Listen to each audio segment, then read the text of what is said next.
আসসালামু আলাইকুম রহমতুল্লাহ।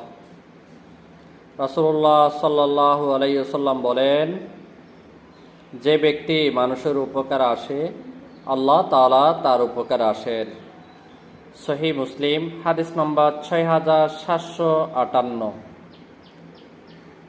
এই হাদিসটি আমাদের শেখায় অন্যের উপকার করলে আল্লাহ তাআলা আমাদের জন্য সাহায্যকারী হন।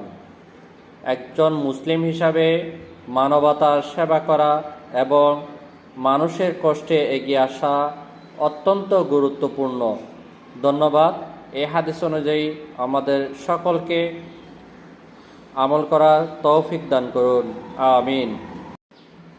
আসসালামু আলাইকুম রহমতুল্লাহ। রাসূলুল্লাহ সাল্লাল্লাহু আলাইহি ওয়াসাল্লাম বলেন, যে ব্যক্তি মানুষের উপকার আসে আল্লাহ তাআলা তার উপকার আসেন। সহিহ মুসলিম হাদিস নম্বর 6758।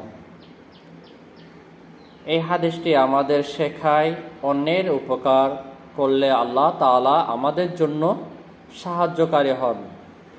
একজন মুসলিম হিসাবে মানবতার সেবা করা এবং মানুষের কষ্টে এগিয়ে আসা অত্যন্ত গুরুত্বপূর্ণ। ধন্যবাদ। এই হাদিস অনুযায়ী আমাদের সকলকে আমল করার তৌফিক দান করুন, আমিন।